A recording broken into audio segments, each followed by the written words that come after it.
Men have had enough. Men have been through hell and back. They get treated like they're nobody. They get treated like they're not important in the world anymore. Their role of masculinity, their role of who they're supposed to be and who they are by nature has been stripped away from them.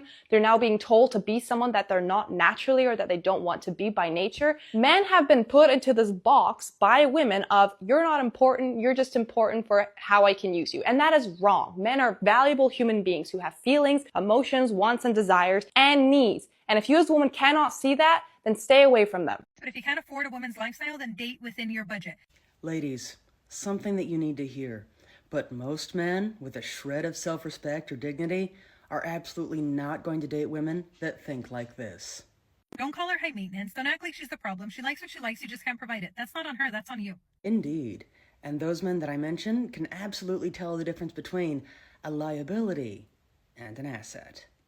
Oh, my man won't lead me. Oh, men don't lead anymore nowadays. Yeah, because men don't want to lead women who won't actually follow them and do what they say. Men are not even going to waste their time with women who won't submit to them. Men are not even going to waste their time anymore, so just shut it. Yeah, I got him in here cooking tonight after he worked 12 hours. See, this is what you need to do when you come home from work, just like I do every other night, okay? I know he's going to say, well, you should be cooking every night because I pay the bills. But guess what? Guess what, buddy? That's not how it's going to work around here. You're going to put in some extra work when you get home. Well, why don't you go in there while I'm doing this? Because I need to make sure you're doing it correctly. What are you talking about? Don't try to push me out of my kitchen. Yeah, well, you don't need to be up in my space while I'm cooking. I'm not in your space. I'm just monitoring the situation. I'm making sure you're doing what you're supposed to do. And when you're done, you're going to clean all those dishes in that sink.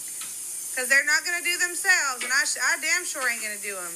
Not after the day that I had staying home all day. I'm stressed out. If you ever wondered what it would look like for a wife to completely hate her husband yet stay with him, this is it. With that being said, I think that the only path that this man has is to understand that there is no reversing or healing her resentment. It is too far gone, and the fact is that if he continues to just follow her demands, it's only going to get worse for him. So look, he's got two choices here. Either one, if he wants a relationship at some point, he needs to get out of this one first, so he needs to file the papers. The second choice he should take if he just wants as much peace as possible immediately, and that is to completely check out of the relationship. You wouldn't have all that if it weren't for your husband. Yeah, no shit. I didn't marry a fucking loser. You know, my father used to have an expression, to retire is to expire, which is a tough expression. But I've seen it. A banker, a big banker, tremendously powerful banker, a friend of mine, he had to retire at 65 a number of years ago. And he was a vibrant guy, a great guy, you would know him, a great guy, and very powerful. He could approve a $500 million mortgage or loan without even going to committee. That's not bad, okay? And he was forced to retire at 65.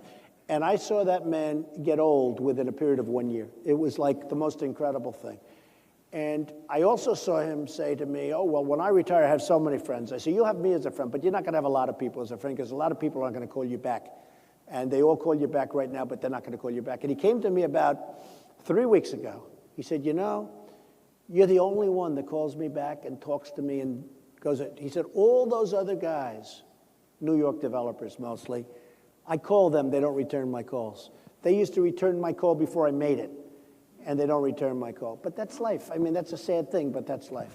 When I said that people shouldn't retire, this is what I meant. Very often people think, okay, I'm going to stop doing my job, and then suddenly I'm going to have tons of time, I'm going to be happier. And that's not what the social science data says. Now, I wasn't saying that nobody, if you're a bricklayer, you should never retire. But the thing that Trump's saying right here is definitely right, which is if you don't have purpose, then you get real old real fast. That is 100% true, and the president is right about that.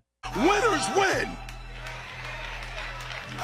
Ain't nobody against you. If you losing because of you.